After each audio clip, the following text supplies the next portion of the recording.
Hello, everybody. Let's give the back a moment's rest time. Has some. I'll just give you over. I've got so much stuff going on. I'm just trying to clean the slate so next week we can start with a clean slate, either with Brittany's work or with Packard Pete. Now, I just spent. Let me turn it. Here's the door off of the donor car. Or no, the parts car out my son's. This is one of the doors we literally, you can see we just cut it off with a plasma cutter. There's not a whole lot of door there, but it had beautiful glass, chrome, a few other pieces in there in case I needed them, which I did. I'll show you why. Do I have to get up?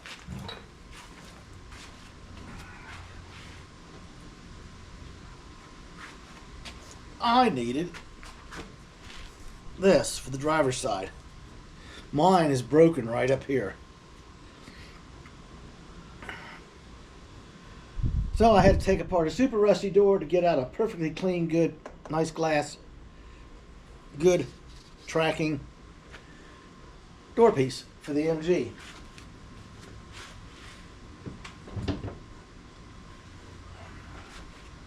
That was my last hour and a half till my back got tired of me bending over and let me know it's enough. So,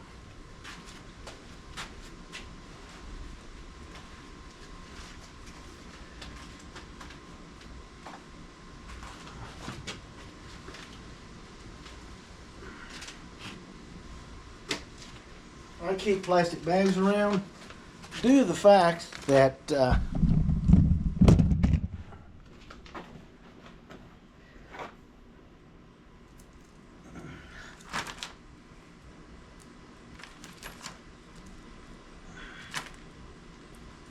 oh, the old back is tight today.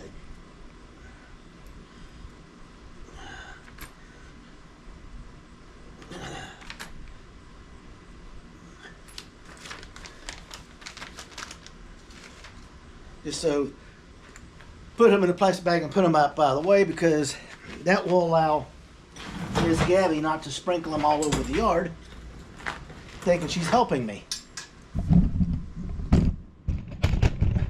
She's been working overtime in here since she got promoted to shop manager. Now, what I spent my time on this morning was using common sense over AI. AI told me the engine turns clockwise. Common sense, when I took the distributor cap off and looked at it turning, turns counterclockwise, which meant even when I corrected the firing order, follow me, it was in the wrong sequence. It was clockwise, not counterclockwise. I got carburetor fuel issues right now. I'm getting everything ironed out one step at a time, I guess. It's just going to be one of them projects. If I had a carburetor that would be consistent with fuel, instead of starving the engine and stuff, it fired off a couple times, ran for a little bit, and then the last time it picked up, idled for a minute, and shut off. Which tells me it didn't rattle, it didn't knock. There was no smoke pouring out the exhaust or anything. I'm going to make a phone call to see if the guy I bought it from, he does a lot with these old cars, would happen to have an old carburetor laying around for these older cars. I need a test carburetor to put on here because I don't want to spend $82 for a rebuild kit for 6 little parts. It's stupid. For this, to find out it needs something else, where it's just better to just take the engine out and throw something modern in there.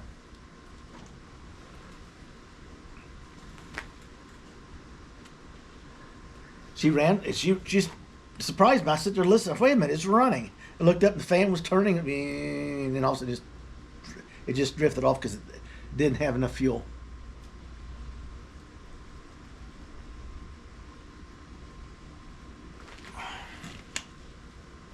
That was a pretty good deal.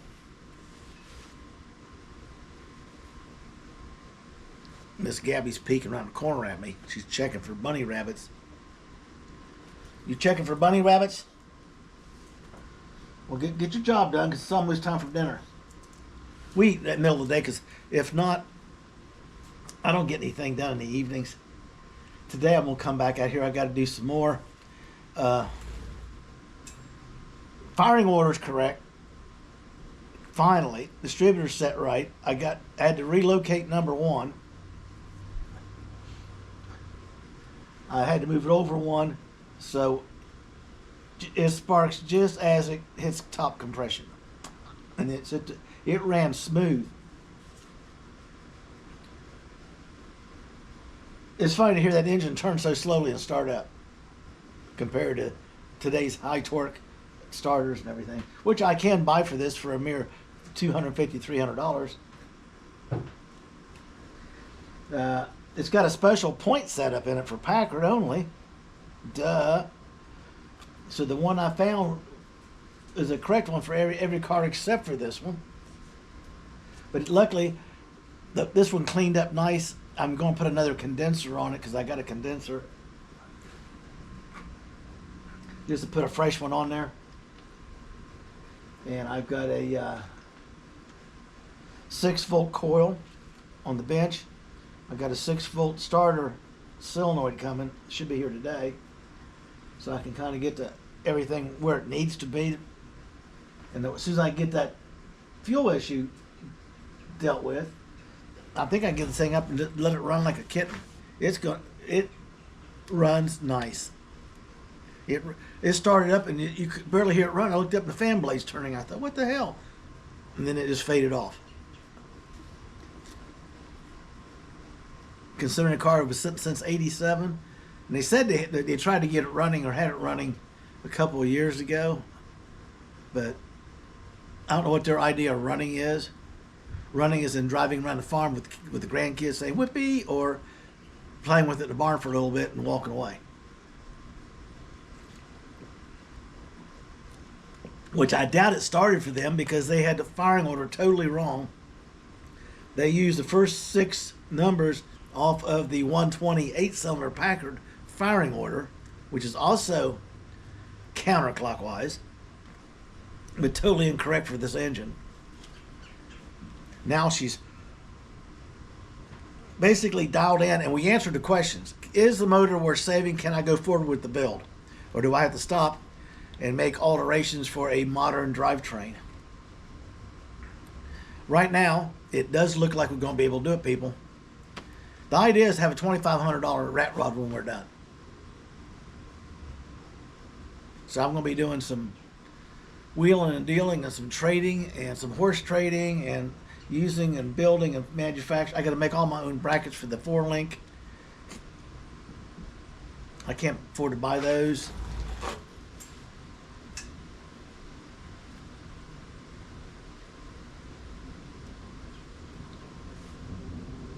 I am pretty sure she's going to look good tomorrow with the windows in her.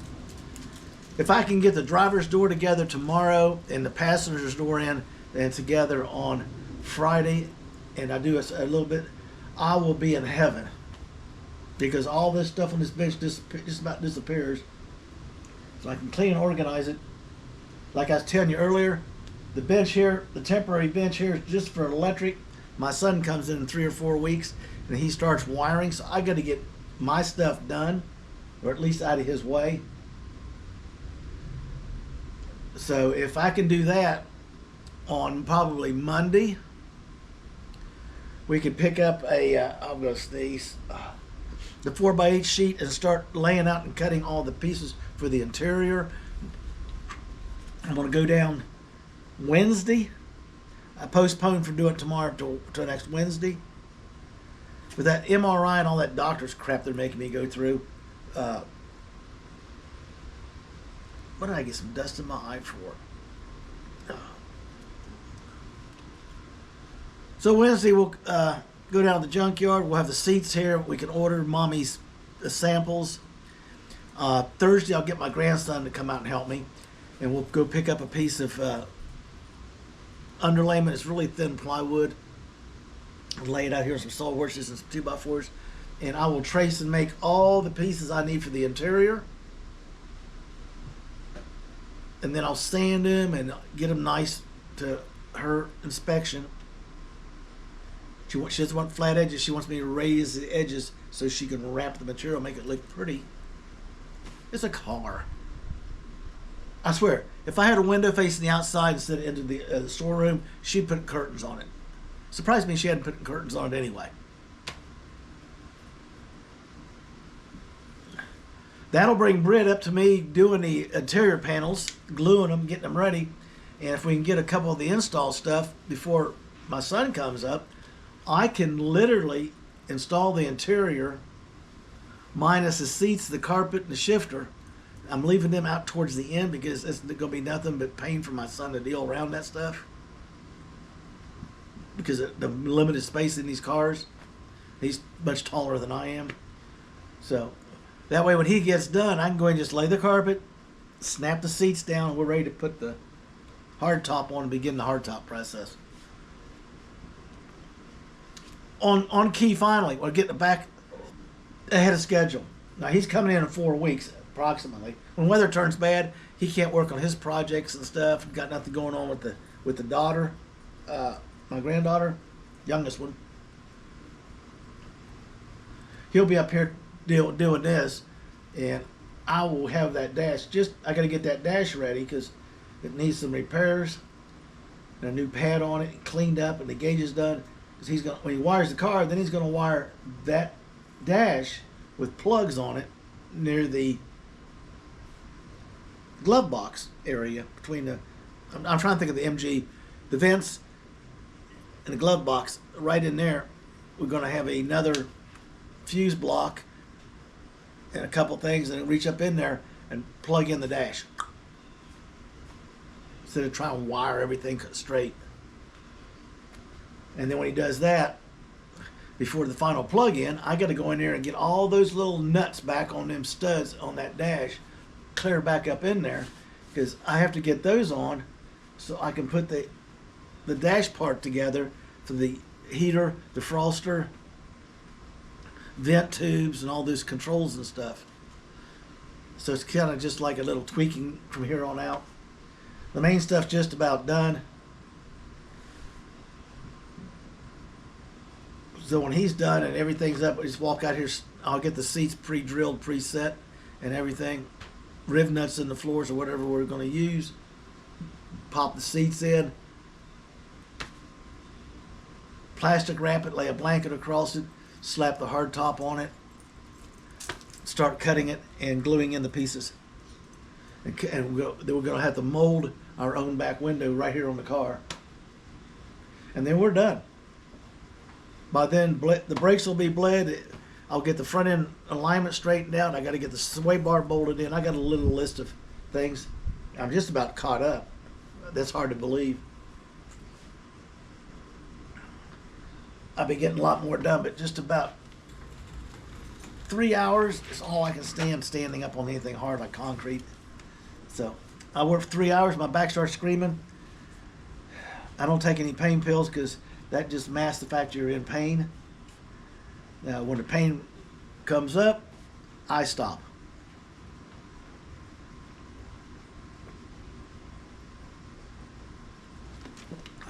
The wife asked me, "Did you hydrate today?" Yes, I did. I'll give you a close-up of what's going on with Packard.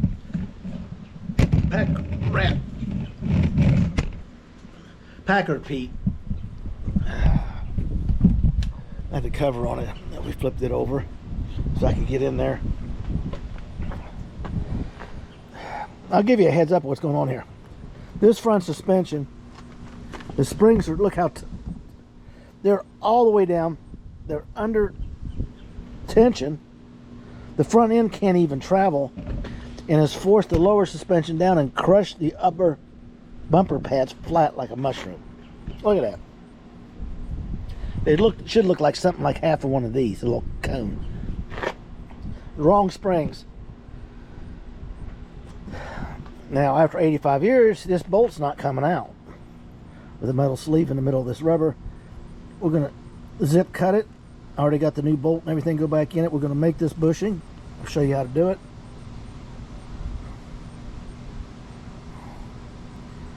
And then I'm going to have to take off the steering linkage to protect it. Take out the sway bar.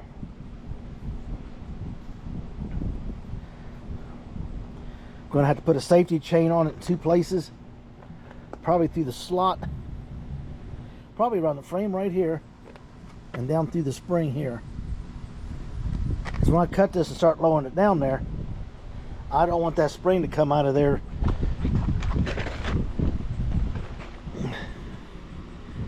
and clock me real good.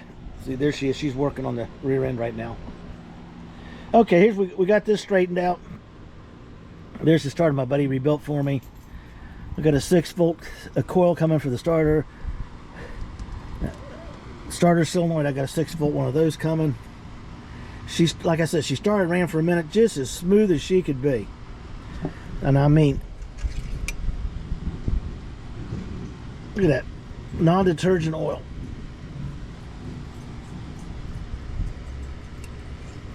A little bit of condensation, which I expected a little bit of it.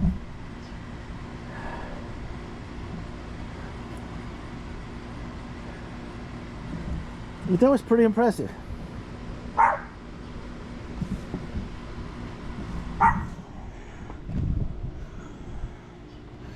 Now there's supposed to be a timing mark. It's extremely hard to locate. We got a good radiator. Okay. Generator. Starter. Carburation is going to have to be changed. Have not decided. Here, see if I can get this thing without tilting it on you. There you go.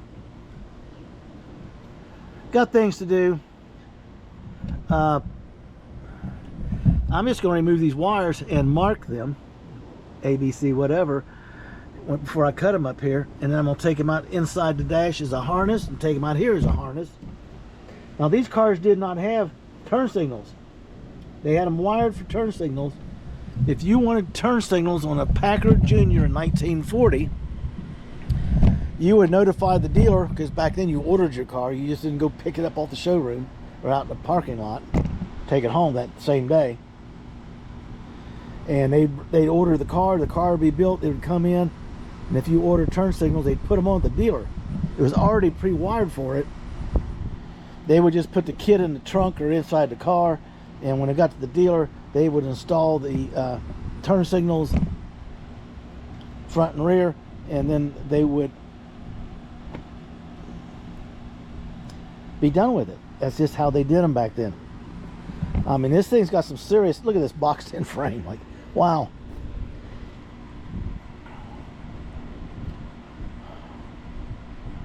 We got a decision to make on steering. I have a steering box over there that is real close to this one that is power. If I can swing this generator down low, which I can put that power steering unit right here, and I can put power steering on this thing.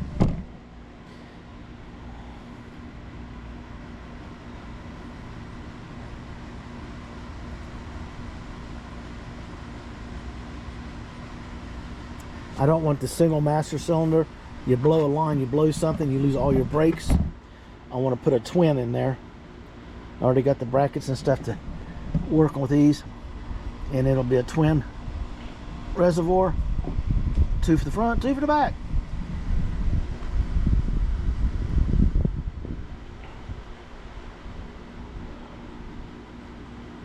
This is basically where it's going.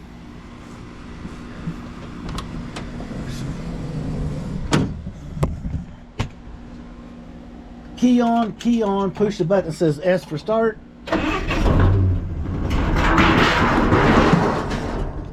Son of a gun. Just started up and ran. Son of a...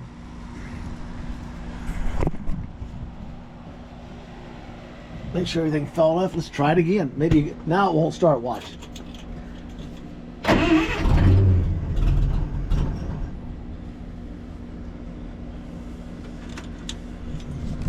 I ran all day. I got one little run out of it, real quiet. And then I did that to show off how I got the starter and everything wired in properly, and it ran.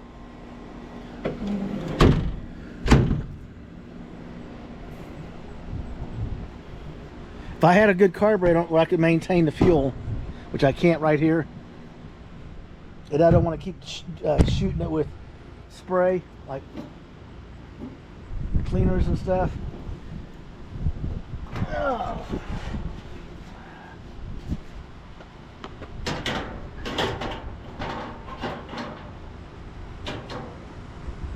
I can't believe I did that, people. Well, you heard it first here.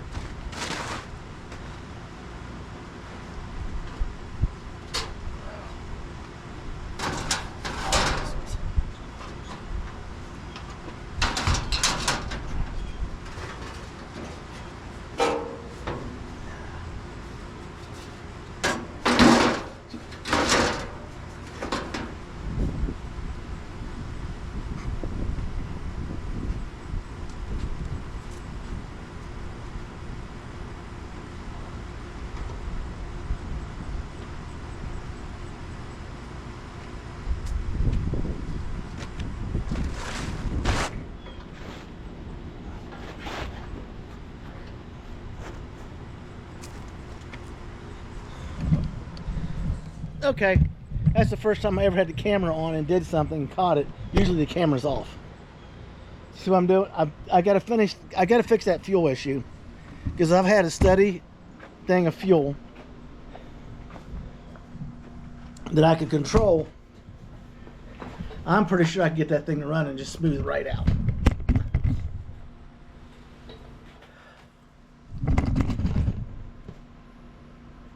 So that's what we're doing. I'm trying to troubleshoot this to make a decision.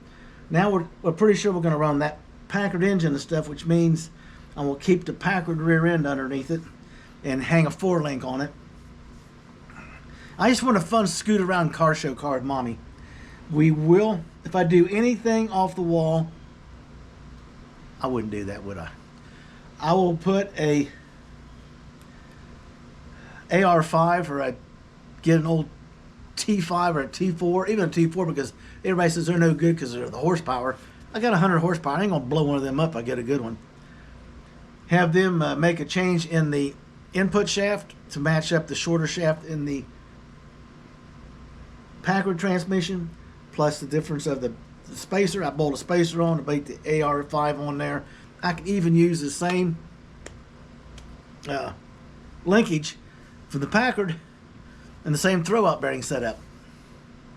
I'll just have to change the clutch from the 7-tooth, it's a really coarse, to whatever the other transmission is. I forget what it is, 19, 15, 13 tooth.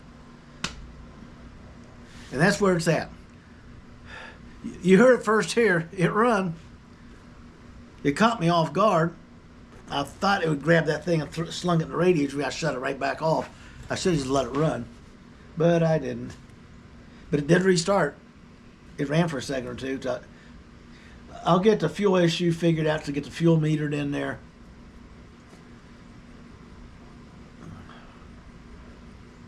Maybe I'll put an electric fuel pump and push it through. The mechanical's working to put extra fuel pressure to get more fuel to the carburetor.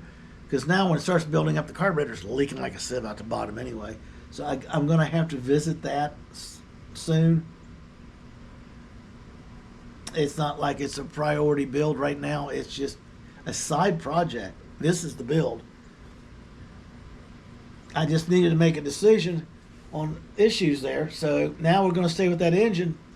Next up is I got to correct that front suspension. That'll be my busy project because I got things going on. Next week, like we were saying before, I got surprised with the car running. We will get some errands done. I got to go get the MRI done and come back do a few things. Wednesday, I will probably go down and pick up the seats. And since I know we're going to stay with the Packard setup, I'll make some wheels and deals to get rid of these wheels and tires, then trade them for a set of the newer ones. I want tubeless, and the guy down here's got a car. He wants to put tube tires back on it, so I'm going to fix him right up. And see if we'll trade tires for tires, get in the hubcaps, let him see if he'll kick in a rack for me if I pull it. because I can put a rack on this and a power steering pump and clean up that over there, and it may give me enough room. I'm not sure yet till I see how the rack works, to have a power brake booster in front of that master cylinder, because right here is the drive gearbox for the steering. So if you don't have a gearbox anymore, I should be able to put a short hot rod style like I did on here in there. I'll measure this one, and then I'll go in there and measure that one. Then I can make a bracket and hang that in there.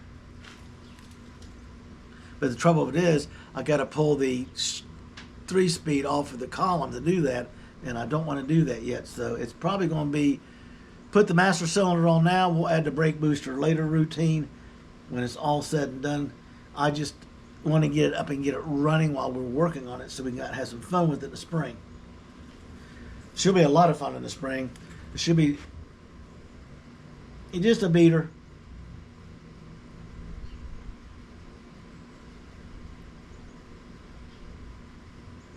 I'm trying to think of what color to paint that thing. Anybody got any ideas, let me know. I've been looking at Packard colors. They had some off-the-wall colors, trust me. They had a lime green that looked like a washed-out yellow and some stuff. But they were the trendsetter back in the day. That's exciting. It's running. It's good. It tickles me to death. It ran, and when it was running, there was no knocking, rattling, no smoking. For that little bit it ran. And see, if I can get it up running, I can get that timing adjusted in dead on where it needs to be, and get it to smooth out and idle, which I can't do with this setup. People, that's where we're at. We're almost back to normal around here. That's a scary word to use around my shop and garage. But next week is the first week that we'll be working on A or B, not both, in a video. We're going to be concentrating on getting this done, and I'll be doing the updates and the videos working on this one. And whenever I get a chance, that's like this. Someone asked me, why do you do it the way you do it? Okay, I'm going to be working on this. We'll get the cards made, wait for the material to come in. I can be working on this.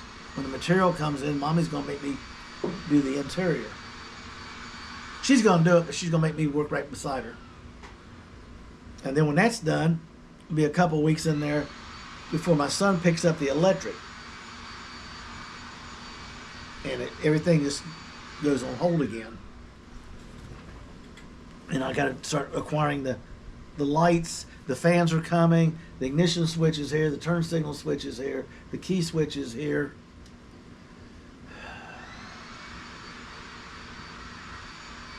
Just about everything he needs. The turn signals are involved. The backup lights is the only thing I got to settle with. And I think I know what I want to do.